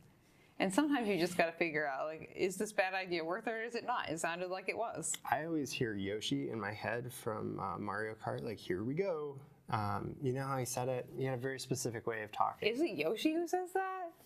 Yeah, I thought it was Yoshi. Is it one of the Mario brothers? I think it's one of the Mario. I think it's Mario who says that. Whatever it is. Whoever says I'm the winner. Whoever it is who says it, it always plays in my head when I'm about to make a decision like that. I think it's Luigi, actually, now that I'm remembering correctly. I wonder if I wouldn't be a better racer if I'd played less Mario Kart as a kid. I played a lot of Mario Kart as a kid. Is this actually just a way for me to live out my Mario Kart fantasies as an adult using Strava and my GPS locator? Yeah, I think that's what I'm actually living through right now. What are the turtle shells, Yeah, what are the bombs? Where are the Koopas coming from? I don't know. But... yeah, I mean, they're metaphorical, but they're there for sure. Oh, yeah. Trips, hazards like that. I think, we all go spinning. I think there should be a Mario, a treadmill run or an AI. Oh, there's definitely a virtual experience coming, for sure. Yeah, there has to be an AI Mario Kart run where you have to avoid certain things. Yeah. Or you could probably just do mushrooms and go outside running and have your friends dress up as the Mario Kart people, because then you really probably think you are on Rainbow Road. and just have like one of your friends dress up as Luigi and be like, oh, and just run out at you. Yeah. Mm-hmm. That's a way to do it. I'd love if someone does that, please hit me up. I want to know or if you end up doing it eventually, Ben, you let me know. Well, my understanding is we're about to vote on psychedelics here in the state right now. So It's on the Mario ballot. Kart Rainbow Road Run could be a real thing. Yeah, I can't see a lot of folks signing up for the experience of running well under the influence of the mushrooms, but Well, we'll just find you a nice little like path that you can run in circles on, and then like me and Nicole and a few other people can dress up as Mario characters, and we'll just kind of throw things at you. this race is already happening. It's called Ghost Train. It's in New Hampshire. Oh yeah, Tasha just ran it. Yeah. No comment on the mushrooms, but I've heard it's a great race. She had a good time. I think she ran like 60 miles. So shout out Tasha, one of our local runners, who did a great job. But okay, as usual, we've derailed again. But so you start running more organized ultras. You come out of Boston, you put your job there. And Well, I run Jigger Johnson, and like it doesn't go as badly as I feared. Okay. Like I actually have a really good time. I go faster than I thought I could, and place just well enough to start the feeling in the back of your head, like, I could do better. yeah, what if I took this seriously? Yeah. And so Jigger Johnson on paper is how many miles? Is it 50? It is billed as a 50-ish mile event. 50-ish mile. Okay. I just didn't know what the paper reporting was on the mileage. I think we're all clear that just the paper reporting probably doesn't accurately reflect the experience. I know, but if the people, whatever they are saying, Look, I mean, it's if you five go on the serious website, climbs. It's 5 serious climbs, and I think that the race is really won or lost in the space between them because they're unevenly spaced. okay, They're all 4,000 footers, give or take a little bit. And a lot of climbing. it's a lot of climbing, but it's also a manageable amount. If you can exert yourself for 90 minutes, you can definitely climb one of these mountains. And if you can race it in 60, that's, pretty good. So you have all these 5 60-minute efforts, and then it's like, well, what were the other 17 hours like? That was the in-between time. Yeah, The folks who do really good run. They're run booking between it. the mountains Yep. essentially. It's 5 climbs and a sprint between them. But that's a very particular mindset, Yeah, yeah, yeah. which I learned I didn't possess this year. It actually took me 2 hours longer knowing the course. I will also say for anyone who's watching or listening to this podcast, I did some research on the Jigger Johnson race after you ran it. And multiple people have billed this as the hardest ultramarathon on the East Coast. Yeah, I think that's probably accurate. So for just the flippancy that Ben is talking about this in, and like he's like, it's fine, it's easy, and then it's just like I don't know if it's like easy, but It's not easy, and it definitely pushes me to my own physical limits, like physically and mentally. that's good though. Yeah, I think, finding limits is maybe what I'm trying to do now. Yeah, I don't think it's what you're trying to do now. From what you're saying, it sounds like you were always trying to do that. Yeah, sure. I think I'm increasingly finding them. I mean, running out of salt in Pittsfield, for instance, is a good example of like, well, that's a boundary. Yeah, well, and I think for you and for most people who are runners, you find those boundaries, and it doesn't mean the end to anything. No. It just means that you learned something, and that maybe either one, we try and respect those boundaries, or two, we try and push those boundaries a little bit further. Yeah, and salt is obviously the example of the boundary that I'm going to push. Yeah, that's one that we respect. Yeah. That's a non-negotiable. Well, it's a non-negotiable, but it's also something where I'm going to push past it by just doing it next time. I'm going to create a routine which gets me past this problem, which I've now faced. And knowing the problem's there, create the routine, done. Yeah, I hope. Yeah, the non-negotiable is not intaking enough salt. The thing that you can push past is how far you went. Sure. So you can do that. We can abide by the non-negotiable to push the negotiable thing further along the path, so you can run farther next time. Yep. And just kill And it out hopefully there. faster, which is the fun thing I was doing in that race up until that moment, was running a little faster than I'd pushed it in the past. Yeah, you said were you in first place at some point? I led for a long time, and then a guy passed me, and then another guy, and then at that point, And then I was not going to do another lap. So. Yeah, that's a bummer. Yeah, I mean, it's a bummer that I don't get to know, but also I'll definitely go back next year. We had a great time in Pittsfield. We went to this place, the Dream Away Lodge, which if you're in the area is like the best place. Oh, okay. It's for like a food little and music, and I think you can look up, Oh, okay. when stuff's playing there, but like it's like great local music, phenomenal local food, and the ambiance is like next level. Okay, noted. I don't know the next time I'm going to be in Pittsburgh, but Pittsfield. Pittsfield. Pittsburgh's lovely too. One of the two, you know? You never know. Yep, Pittsburgh's phenomenal. The people are great. And Pittsfield is just as nice. Very different, but also Different nice. vibe, but also a nice time. So you ran Jigga Johnson that one time, Yeah. the first time, and then at what point did you move down the Cape? I stopped running again a little bit because I have this job in a wood shop that is like, it's very far from where I'm living, so I have to commute for a long time. So I don't have much time to run like that fall. Yeah. The Jigga Johnson race is in July. No, it's in August that year. Okay. It's in July this year. Okay. And then I start working for this guy up in Newburyport doing finished sanding. So I'm Okay. like standing all day. It's more like the milking job that I had for the farm. Yeah, it's a little bit more physical than some of the other jobs you've had more recently, or Sure. previously too. Yeah, that's definitely true. Like definitely more in the architecture firm and definitely more Yeah. in the shoe store in town. Yeah, Yeah. for sure. So you're doing the sanding job. And Yeah, and through all of this, have been developing an interest in metalworking, like specifically yeah. fine jewelry. And so I'm slowly over years teaching myself how to work with precious metals. We And should that's owe going you a on in ring. like the background. I do owe you a ring, the Shoe Monster Shoe collaboration. monster ring. Yeah, I feel like I've been sidetracked by my perfectionism because I have this very specific idea for like how I want it to feel. You know how some of the bezels of like sport watches are twistable? Yeah. I want it to feel like that kind of tight mechanical motion. So in my head, I imagine it being used as kind of a counter, like how many laps have I run? Oh, that's a good idea. And have that kind of like clicking, Well, but this like is an example. like of- satisfying. Like Yeah, exactly. Where you're kind of like you're wanting to touch it because it's such a nice feeling. oh yeah, I've had one of those watches before where I'm just like, Yeah, but this is a great example of like, okay, Ben, that's a great idea, but like, how are you going to execute yeah, that? how are you going to do the thing? And I think I can get totally hung up on like the structure of the good idea and thinking through all the angles of the good idea. And in fact, if I just did the good idea, like, It could probably work out just as good. and we'd have the thing then. This is one of those moments where we chuck it in the bucket, Ben, And just do the and we thing. just do the thing. We just do the thing Yeah. So looking forward to coming to you soon with that. with my ring. Right? Yeah, the Shoe Monster ring. And for the audience, the idea here is that if you haven't seen Juliana's shoes, stop and ask her while she's running. I'll show them off to you. Well, something about your foot strike results in the shoes being shredded on like the outside. On the outside. You know, the outside of both feet pretty symmetrically, and you go through shoes maybe like twice the rate that Probably, I would say, yeah. A shoe, if you grade a shoe, depending on the material that it's made out of, that FF Blessed Eco shit from Asics is like Well, I particularly don't have a comment about squishy. that, but I do notice will. that you destroyed the outer edge of that shoe. And in fact, it's I Yeah. think structurally, it was a long time ago that shoe probably went.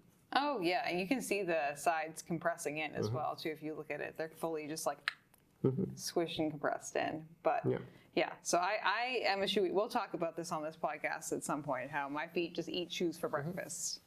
But Ben Of which has my been- understanding is the Puma has been a long surviving member of your shoe fleet. Yeah, the Puma DV8 too. Can't speak for the 3 yet, but you know, I'm sure it's just as durable. The 3 is nice, and you know what I've obviously done is taken it on the trail and seen how it holds up. Yeah. I love the 2 for the trail, which Yeah. was I realized a dark horse candidate, but it's pretty nice. I think the grip is so sticky that even though the shape is not trail, it's fine. Yeah. No. Anytime like we've gone like light trail running, Juliana trail running, I've taken the Puma DV8s and they've been great. Yeah. Yeah, no complaints. And that's actually what I wore at Jigga Johnson this year for the first 30 miles. Was Yeah, the and then- Puma DV8 too. And then what was your second choice? It was an Asics Kayano 31. Yeah. It was like finishing the race on a Tempur-Pedic mattress. Notoriously, in no capacity, a trail shoe. Nor am I someone who typically wears supportive shoes. Like Yeah. I'm not someone for the dual density foams. I wear neutral shoes. I supinate.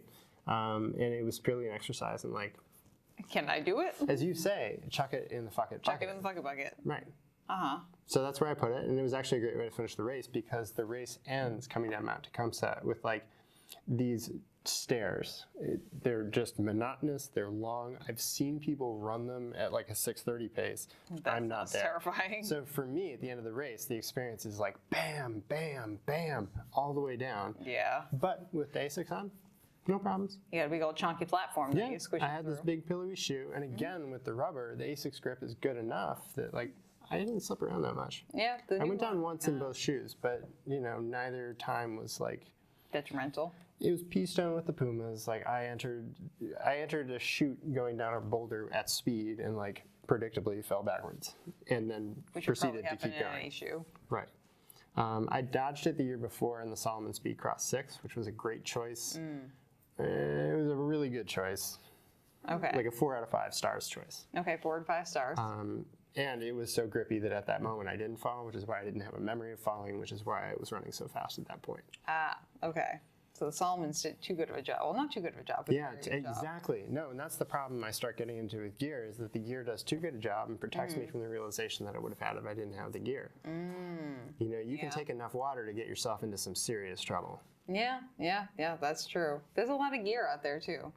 I don't think people realize just like how much there is and what a variety there is. And I feel like that's a conversation that we can have at another time too. Sure. With newer runners, is they're just like, what shoe should I wear? Which shoe do you choose to use? What and shoe why? do you choose to use? And it's not quite as easy as, oh, every runner should be wearing this shoe. Sure. Or like, as the connoisseur, Ben, I would say, of wearing a shoe for its unintended purpose. Yeah, maximizing its unintended gifts. Exactly. Wearing a trail shoe in a store, wearing a road shoe on the trail. Yeah, you're referring, of course, to the 2 months I spent in the Brooks Cascadia 18, walking around the carpet of the Run House in Falmouth. I'm actually back to using that as a store shoe after racing in it in Pittsfield. Oh, okay. It was phenomenal. I'm also glad that I broke it in a little bit because I think it does have a rather stiff sole. I mean, I would think it has a rather stiff sole, but I don't usually run in shoes. I'm finding that I kind of like the stiffer, like firmer, snappier shoes. I think there's a lot to say for them, yeah. Yeah. There's a lot of crossover there with trail shoes, too. Yeah, I need to start looking into some trail shoes because I'm pretty seriously thinking about running that 30 miler in the spring. So yeah, both the I'd be flirting Deviate and the with it. Cascadia have that nice little half plate. One's plastic, one's carbon, but you know. I found out I have a pair of Rickons in my closet that I've never worn. Oh, nice. I might try those. That's a win. Yeah. Nothing like a closet shop. Yeah, I went closet shopping the other day. I was like, wow. I don't know why I haven't, but they're my size and they've never been used. And I said, That's the experience I had, except I didn't find what I was looking for. I went closet shopping, but it wasn't there. Well, I mean, last time when you were like kind of cleaning things with your mom, you found me a really nice camera stand. That was a nice That's true. time. Yeah, that came free with a Panasonic camera that I got a long time ago. Oh, yeah, it's very nice. We used it for the Cape Cod Marathon live stream. It's awesome. It was was like great. a Circuit City 2-for-1 or something. That was great. I have it at my house now. It's a nice time. So, but you did Jacob Johnson once. You're experimenting with stuff. You moved down the Cape. Well, we moved to Arizona first. Oh, okay. Nicole gets that job working for the Arizona Diamondbacks, and I go out with her to write. And I spend that time doing absolutely nothing but like writing, running, and eating, and I'm sleeping also. You have your own book, correct? Or do you just have your friend's book that you've ghosted? No, we have so far the one that I published with Eric Wilson, which is Nothing Happens Overnight. Yeah. I edited that book, so it's all his words, but the editing was extensive. So rearranging all the parts, getting it to flow as a narrative. Yeah. That's all work that I did on that book. Yeah. So I would call you more of a secondary author. On that work, yeah. No, this would be more me sitting down and writing my own fiction. I just felt like I had a lot of experiences from the workplace where I was never going to talk about these things in actuality. Like I don't want to name names, I don't want to say what happened where, but I did learn lessons from it, and I want to share that in a narrative form. Is this book published? No, not yet. I haven't finished it yet. Oh, okay. That's what's going on right now. So, like, I work in the store during the day. Yeah. And then I split my time. Gold on the one hand, and then writing on the other. It's been phenomenal. I mean, I'm definitely someone who does very well with like hunkering down and just hitting the routine for day after day after day. Yeah. So we spend 10 weeks out in Scottsdale, and I get to do just that. Nicole goes to work in the morning. I have the house to myself. I write, I never hit my goal with word count. Yeah. But writing is the operation of the morning, and then I go running. And like running around Scottsdale is just beautiful. Yeah. So that was great training. Do you have like a time when you want to finish your book, or like how far along are you on your book right now? So I have the overall structure, like the narrative plot, I feel very good about. There are sections within it where I know roughly what happens, but I haven't completed like the dialogue or actualized everything quite yet. Yeah, I feel like I've spent a lot of time. Nicole calls this incubating, right? Like I have the thing, I know how it all fits together, and now I'm incubating on each of these 3 parts. And you have to take action on one of them at some point. Yeah, I think it's also been great to like let time pass. Yeah, well, I mean, the book is really, it sounds like to me, only on a time frame if you put it on one. Sure. What struck me about publishing Eric's book, we went through Amazon and it was virtually painless. Yeah. And he had copies in his hand relatively soon afterwards. And for reference, this is a disabled individual who's telling his story. He narrated it to me and I wrote it down, basically, is what happened here. But he, like us, has severe ADHD. And so he narrated it to me in this incredible order where, like, it came out like an onion. And so what I was left with was like these layers. And it's like, well, you know, I sat down with him every week for a year, and like not everybody's going to go through that. So there had to be some condensing and some cutting and some pasting. Yeah. But they're all his words, and it's a pretty cool story. I need to read that. You sent it to me a while back, and I haven't read it yet. Yeah, it's available on Amazon. It's called Nothing Happens Overnight. It's by Eric Wilson. And yeah, it's just a story of growing up in North Adams with his disability is that part of his brain is dead. It's just not functional. Oh, okay. And so in particular, it's the part of his brain that helps us cycle down from anxiety. So when he experiences anxiety, it's like level 10, and it's for days. Wow.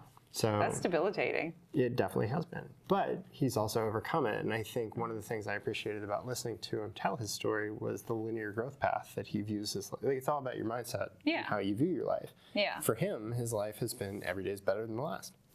That's a good mindset to have, I feel like. You know, he definitely has rough days, but on the other side of that, I think he'd say he learned and loved the people around him. You can only run the mile you're in. Yeah, very much an example of that in practice. Yeah, I stand behind it. I need to read his book then, because I feel like I'm in the same zone where I'm just like each day, and I've said this like a million times, and you know this, but like my only goal every day is to be more myself every day. Sure. And like it doesn't matter if it's like a big step in that direction or like a tiny little step. Like I just want to. That's all I want. You know, just like be more authentically myself. Yeah, the journey of self-actualization, right? Yeah. That's how I came into the writing process, was wanting to tell these stories and just feeling like, well, you know, it's only going to happen if I write the words down. Yeah. And if I'm going to write them down, I might as well protect the anonymity of the people I'm talking about while making it interesting for a reader to. Yeah. Because I read these like consulting books, right? And like I'm very into like the business economics lit, and they are so dry. Yeah, that's why I will never touch that stuff. It's so dry. So I was aware that like those books have a limited audience with niche interests, myself included. But for a broader audience, if I was going to make these issues known, then I needed, like for instance, there's a moment where a character is looking at his paychecks and he realizes that every month, because he's paid hourly and he gets better at the job, he's being paid less and less over time. Yeah, I mean... That's a real experience I've had. That a lot of people have been in that situation before, too. The harder you work, the more stuff they give you, the less, and like... Yeah, but what strikes me about that moment is that not a lot of people who pay wages have had that realization. Yeah, I guess that's true. So I needed a way to introduce that idea without... like calling people out. Like this is not about me calling out community members and saying, you know, you did that thing to me a long time ago. It's about you identifying like a situation that's happening. Like societal. Yeah. It's all across the board. Yeah, and having people who either have not like lived that situation realize like, oh, this is a lived experience of another human, or has someone who has lived that experience be like, oh, I'm not alone. Right. So what I've taken in this book is my own lived experience across all these different industries that I've worked in relatively rapid succession. It distilled out. You've had a lot of jobs, Ben. Distilled out some of the more like salient moments and made a narrative out of it. That's 100% what's going on here.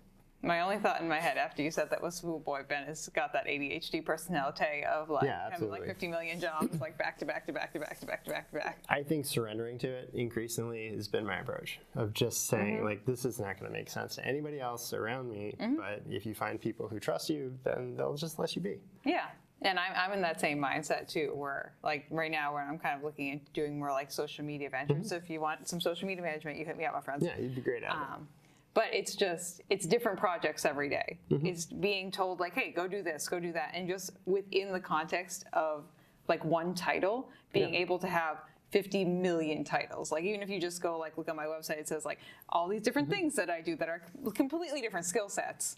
But just being able to do that, and I think that's the same for you too, just being able to like you go to the run house and you do your job there, you're like doing it. Which is the 40 other things that we do throughout the day. Like we don't just sit there and talk about shoes like we're shipping. We are working on our own systems. We're chatting with each other about our opinions about shoes. Yeah, as you should be, you know. That's part of the job there too. But and then you go home and you can like you have Finn and things like that and like your house Nicole, stuff. And you have Nicole. And for anyone who's watching or listening, Nicole is the first guest we had on here. That's Ben's fiance, Nicole. And to bring things full circle, we're getting married this spring at Crooked Creek Farm. Yeah, that's gonna be super exciting. I'm stoked. Yeah, it's gonna be great. Yeah, we've got a great DJ and band. It's going to be phenomenal weather, and the dandelions will be blooming. Ah, okay. You've already pre-ordered the weather. Yeah. That's a good thing. We did that for the Cape Cod Marathon next year already, Probably moody, maybe cool. I would be prepared for like mid-50s to mid-60s. Okay. So moody cool, but like also just like a fun, funky time. Yeah, we've tried to use local things from close by. So obviously all the food will be from the farm or farms nearby. Cheese. Some of my old colleagues will make appearances. We hope, fingers crossed, as our chef or caterer, and then again in the band and DJ.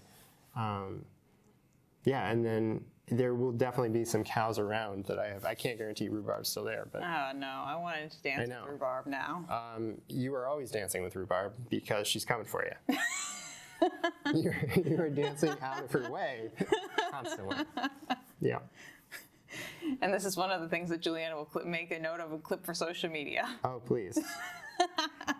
When she's editing. Yeah. But so here we are now, Ben. You live in Falmouth. Yeah. You are here because Nicole has a family house here, correct? Yeah, that's 100% why, she also loves the town. I had no experience with it. I moved here for love. I had like no preconception of what this town was going to be like or what. Or what we were going to do here. So it's all been a nice surprise. Yeah. I mean, two unfortunate things for you. One, we don't have that many like big hills or like mini mountains. And the second one is that I live here. So now you have to deal with me yelling at you. Yeah, which has been fine so far. And I have a job which has me going up and down stairs constantly while being paid by the time that I'm there. So I view it as like a gym workout. I go in and people like interrupt me with questions about what shoes they should buy or what gear they should wear. But I was working out.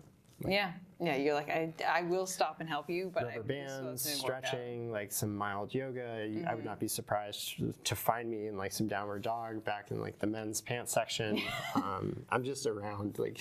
I'm just around. Well, because in Arizona we noticed that like I had taken this to a level, or I'd taken running to a level where I was able to negotiate like hazardous situations or. Situations where you're planning complex routes, that kind of thing. In such a way that I was in danger of endangering the people around me. Like if somebody came with me to do this, and my pacer fell pretty badly in the first Jigger Johnson, which led me not to run with pacers after that.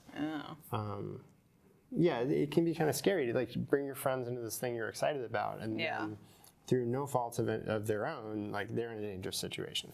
Yeah, I mean, I feel like any distance above the half marathon, honestly, is kind of like that too. I don't like, if I'm going to run with someone for a full marathon, unless they've chosen, unless like by proxy, because you know how I am, and like I'll go and I'll make friends with like a tree.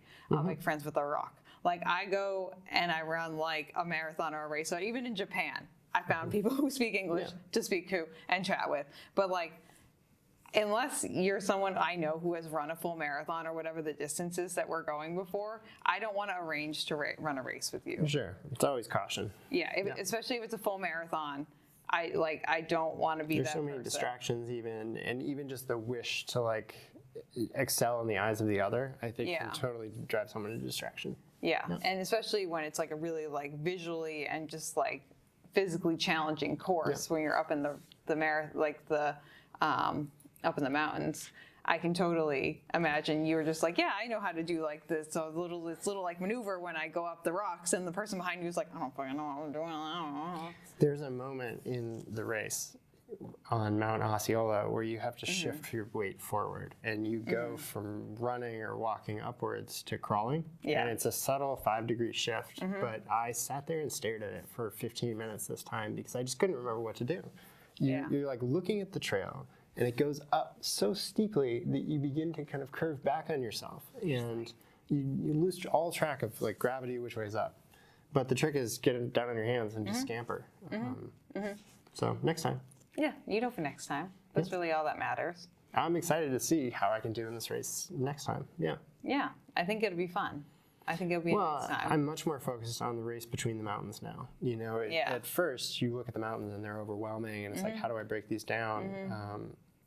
Now I look at the space in between, like, okay, when I get down from the mountain, it's not going to be what I want to do to go run. Yeah, it's a mentality. I feel like any race distance that you run, especially if there's like different terrains that you're navigating, or that the course is just like vastly different on different parts. That's what was great about doing it a second time, though, was like those mentally taxing moments of being really lost in the woods are vanishing because you've got your data from the year before on the map. You can look at it, and you've just been through it, you know. Yeah, and you have a strategy. Yep. You troubleshooted it the first time. Hancock Notch. I have no Yeah, idea. I think that's the one. We should double check that, but it is I brutal. have not a clue in the world. Well, it's before the last 2 mountains, and you like, you know, it gets dark at some point while you're in this like little crevasse. The crevasse of darkness. Yeah, that's what it was like the first time. And then the trail goes out, and like the trail just vanishes. It's like there are boulders which are continuous, but you have to like weave across them in an S curve, and now there are things growing up between the boulders which weren't there before. Yeah, see, this is why I have not forayed into like your level of ultra running yet, because this just feels like outside of my breadth of what I'm like capable of at the current moment. We could get there. I never imagined I would get to a point in an unmarked race where the trail disappeared. Like, I didn't sign up for that, but when it happens, what are you going to do? Like, you're in a race where they drop you off furthest from the finish line, which is where you parked, and you run back to your car. So like, if you give up, it will take longer to get home. The fastest way is just to suck it up and like keep going forward, because it's virtually the same as like officially dropping out of the race and like going around and all that. Yeah, so you might as well just not drop out. You might as well just keep going. You might as well just keep going. I mean, I've had a lot of those thoughts too, especially the like, oh, I'm closer to the finish line than the starting line than the finish line, so we just keep going no matter how much pain you're in. It's all the same conversation from my first day at preseason when the kids are yelling, "You're cut." Like, those are the voices in their head. Nothing has changed, but I feel like we've grown a lot.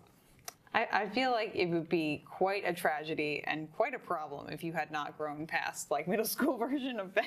Oh yeah, brutal. that would be an issue. Yeah. But you definitely, I feel like you're someone, and I know that you're someone who just learns as they go. Yeah. And you're always collecting new data. Yep. Very Ravenclaw. That's the dream. That's the dream. But it definitely is something that, I don't know, I kind of admire about you a little bit. Thanks very much. It's a good thing to just like, and I know it makes me laugh when I get the from you, because I know that's just your brain collecting data. Yeah, I registered it. Yeah, he's like, Well, I appreciate how open you are and how you get me outside of my bubble or underneath my rock, you know, out from underneath my rock to talk about the things that are going on around me. Yeah. No, it's helpful. I really appreciate it. Thank you. Yeah. Well, we all know that I'm a verbal processor, and that's why I kind of like having a podcast. And I feel like your book that you're getting out there is my version of that is this podcast. This is something I've marinated on for a good 7 years. And really just wanted, like, ever since I moved down here to Falmouth and got involved with the running community, I've wanted to start this podcast. It's cool that we have these facilities. Like, this is amazing. Yeah, the Falmouth Community TV people, shout out. It's a great community resource. This is a really professional setup. I mean, we just walked in off the street. Like, I ran here. Yeah. You know? Yeah. I had a towel down, but, like, yeah, I was sweating a moment ago. Yeah, you should see the other studio they have. Kurt can probably show This isn't even the nice one? This is Studio B, I think. I think man. Studio A has a full kitchen and a full, like, green screen that we can use. It's too much. Oh, it's a fun time. I'm a Studio B. Yeah, that's more my jam. Yeah, it's more like the little bit lower key, like studio. Yeah. But it's nice to like be able to like follow that passion and be able to just have that thing that you're just like, yeah, I want to express all the feelings and things that I've had over the years. And I'm lucky to be supported in that. You know, you've mentioned Finn at several points, but Nicole is a huge part of the stability with which I'm able to encounter the world around me. Yeah. Finn is a huge part of the instability, which constantly rocks my Finn the dog. expectations. Yeah, Finn is a wild doggy. Well, he's a year old. You know, he's a Greyhound Lab mix. He's got more energy than I do, certainly. The amount that dog like runs, and when I say run, like we mean like run, like 7:30 to like 8-minute mile pace, probably. Yep. Run For miles. Yeah, like is wild to me. Well, he does nothing but eat like optimal food, sleep, hydrate, and run. He drinks no alcohol. Like he uses no recreational drugs. Yeah, he's not eating fast food or anything. Schedule. Yeah. Yeah. He's got a good like routine going. So he's inspiring of like, well, man, if you got out of your own way, like what are all the things you could do? Well, and just think about the support crew that he has. He has a really great support crew. Right, too. and then you look back and he's pooping in the trail. You know, and it's just like, oh, yeah, you're a dog. Oh wait, this is not another human. This is a not dog. a scientific experiment in my running abilities. Like, you're a dog, and I'm walking with you. I'm very interested to see how Finn's personality evolves as he gets a little bit older. Yeah. Just for the fact that I've had my dog Myrtle almost 5 years now. Yeah, and it's just cool to thinking watch back. them age. Yeah, just thinking back to where she was when we first like were getting to know each other, and how she is with me now. And also how her interactions with other people besides me have changed. It's definitely a really cool evolution to watch. Every dog relationship has something to teach you about the world. Oh, yeah. And also, the more time Myrtle and I spend together, the more I'm like, yeah, we're the same thing. You and I are the same being. Yeah, you grow together, too. I mean, over time, you get more and more maybe like or unlike your pets. I think we're both just very much the same, and like we're very excited to see people. She like sees people, she's like, ah! And I see people, I'm like, ah! So it's just kind of like the same vibe. Yeah. Well, yeah, whatever's natural. And we're both like goofy, ditzy people who just like kind of like bumbling around, be like, boop, boop, boop, boop, boop, boop, boop. So you know, that's just kind of how it is. But okay, I feel like we probably reached the crest. Yeah, we've come full course. Like, this is it. We're at the end here, Ben. Or the middle. Or the middle. We're here in the middle. Here we are, in the middle of the table, of the TV screen, of your TV screen, if you're watching this from home or YouTube. But is there anything else you want to like leave with the listeners / viewers? Would you like to leave like a little bit of wisdom on their plate? Would you like to leave them with like just like a dumb joke? Is there anything you'd like to just use as a send off? Yeah, absolutely. I think that running got a lot more enjoyable when I stopped running out of aggression and started running out of curiosity. I think I would that's encourage anyone to approach movement with the same curious openness. Yeah, I think that's a good place to leave things. Ben. Great. Thanks for having me. Yeah, happy to have you. And thank you to anyone who watched this show. And don't forget to like and subscribe on your platform of choice. And don't forget to follow us on Instagram at runnahpod. And you can leave us an email at runnahpod@gmail.com if you have any questions, queries, anything for Mr. Bejamneeeeeen. Please don't email me. No, they'll email me. Yeah, they can email you. Tell me about their emails. They'll email you, and then I don't want to email. Then I will let you know if there's anything else. I don't want to ever email again. Ever. I think Jack and I had this conversation on the last podcast. I think I have 7 or 8 emails, honestly, that I moderate currently. I'm just like, but this is why I'm the one who's kind of dipping into social media management, and you're the one who's dipping into solo book writing. Yes. So yes, it is a great match for my personality. yeah, and I like what I'm doing too. And people's feedback from the Cape Cod Marathon has only enforced that even more into my psyche. So, but thank you everyone for watching, and we'll see you on the next episode of Runnah. And then, thank you for listening to this episode of Runnah. This podcast is edited, hosted, and produced by me, Juliana Coughlin. Brought to you in part by the Falmouth Running Club and the Falmouth Community TV station.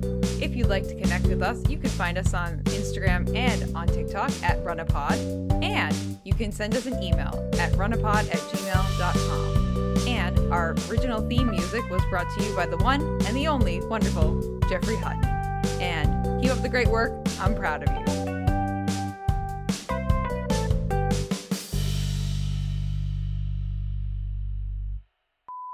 Only had 3 guests and you're our 4th, so congratulations, my friend. It's good to be here. Yeah, happy to have you. Thanks for having me on.